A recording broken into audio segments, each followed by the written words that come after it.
اعوذ باللہ من الشیطان الرجیم بسم اللہ الرحمن الرحیم الحمدللہ رب العالمین والصلاة والسلام علی محمد وعلی آلہ وسلم۔ انشاءاللہ آج ہم سورہ انعام کے 13ویں اور 14ویں رکوع کا مطالعہ کریں گے، لیکن سب سے پہلے پچھلی نشست میں پڑھے گئے دونوں رکوع کا ایک مختصر سا خلاصہ۔ پہلی بات، اللہ تعالیٰ کی قدر کا حق یہ ہے کہ اسے پہچان کر حق کے بندگی ادا کیا جائے، اور اگر پہچان ہی نہیں تو قدر کیسے کر سکتے ہیں۔ دوسری بات، اللہ تعالیٰ نے قرآن کریم نازل فرمایا جس طرح دیگر آسمانی کتابیں نازل فرمائے گئے۔ ان تمام کتابوں میں اللہ تعالیٰ کو پہچاننے اور حق کے بندگی ادا کرنے کے طریقہ کار بیان فرمائے گئے، اور انبیاء کرام نے اسی کی عملی تربیت دی۔ نمبر 3، ہمارے سفر کی ابتدا نفس واحدہ سے ہوئی، پھر خاندان اور قبیلے بنتے گئے، لیکن موت کے بعد یہ سارے تعلق اور رشتے ناتے ختم ہو جاتے ہیں، اور ہر کوئی انفرادی طور پہ رب کریم کے حضور پیش ہو کر اپنے اعمال کا جواب دے ہے۔ چوتھی بات، اللہ تعالیٰ نے سب کچھ تخلیق فرمایا ہے، اور اس کی نشانیاں اس کائنات میں ہر طرف پھیلی ہوئی ہے۔ ہمیں اپنا مقصد تخلیق حاصل کرنے کے لیے جتنی صلاحیتوں کی ضرورت تھی وہ ساری کی ساری ہمیں دی گئی ہے۔ ہم جس صفت پہ توجہ دیتے ہیں، اس کی تعلیم و تربیت حاصل کرتے ہیں، وہ ہماری صلاحیت بن جاتی ہے۔ پہچان کے سفر کی ابتدا علم سے ہے۔ مشاہدہ اور غور و فکر اسے ترقی دیتے ہیں، اور عمل پہ ہم اسے کمال تک پہنچا دیتا ہے۔ حقیقت یہ ہے کہ یہاں سب کچھ اللہ تعالیٰ کا ہے۔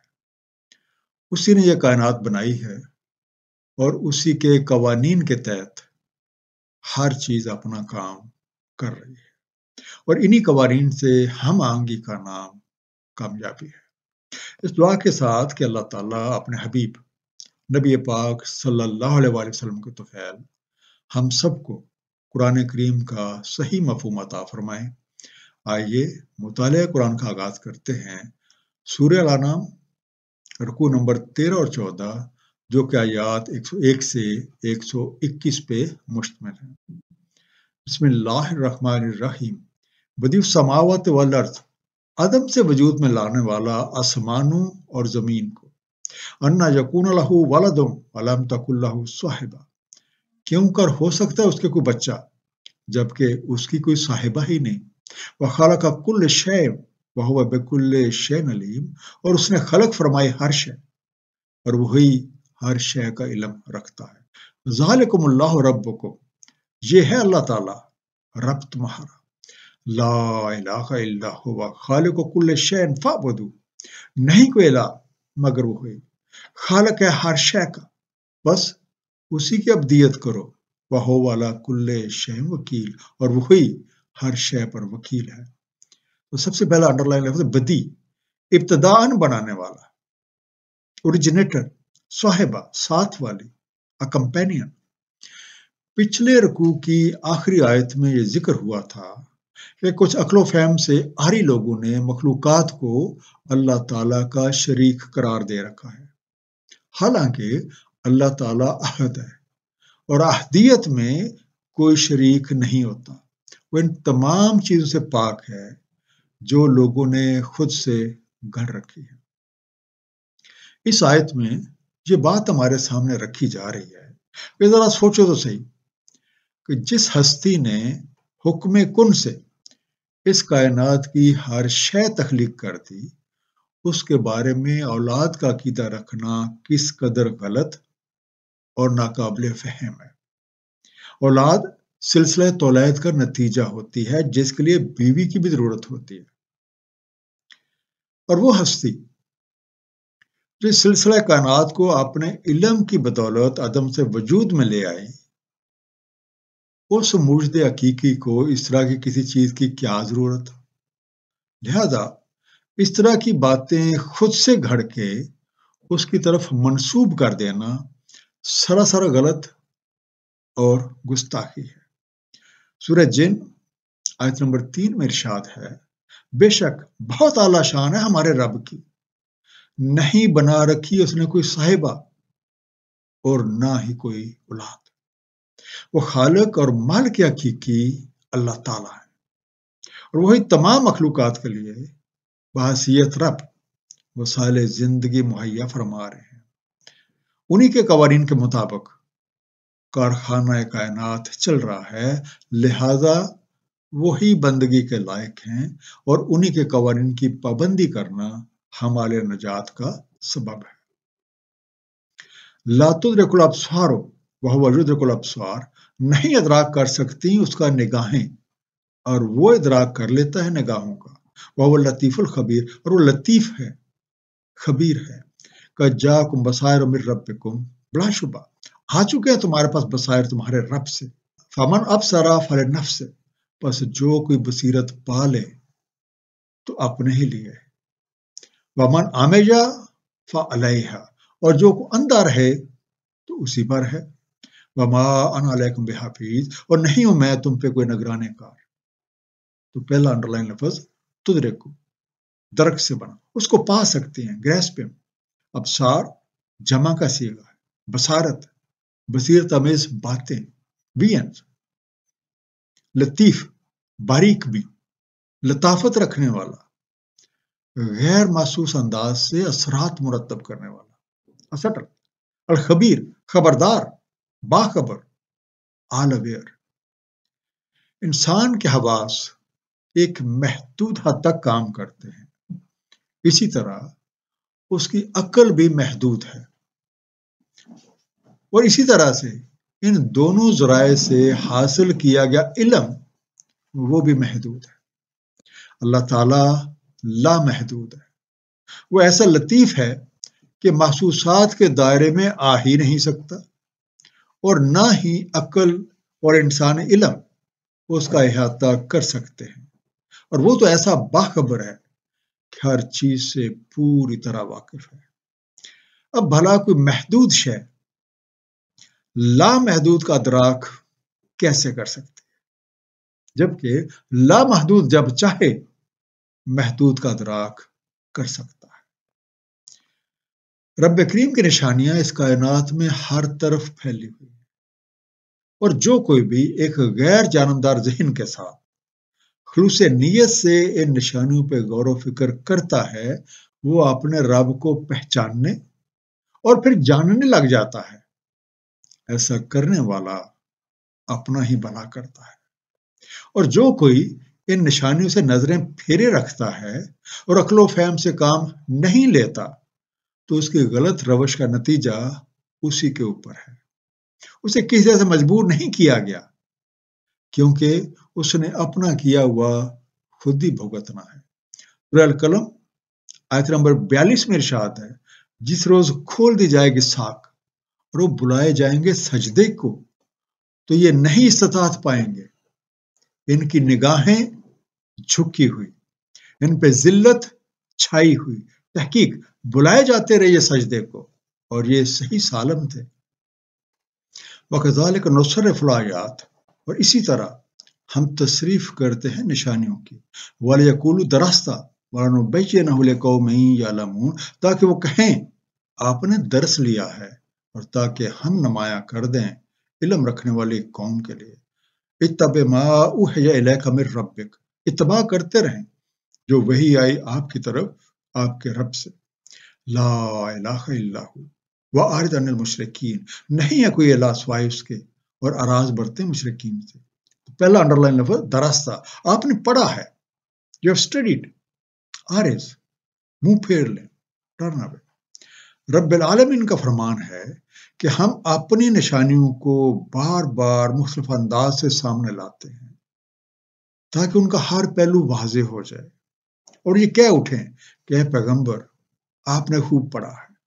لیکن ان نشانیوں کی حقیقت انہی لوگوں پہ واضح ہوتی ہے جو علم حقیقی سے روشناس ہیں۔ اس آیت میں یہ فارمولہ بھی بیان فرما دیا گیا ہے کہ کس طرح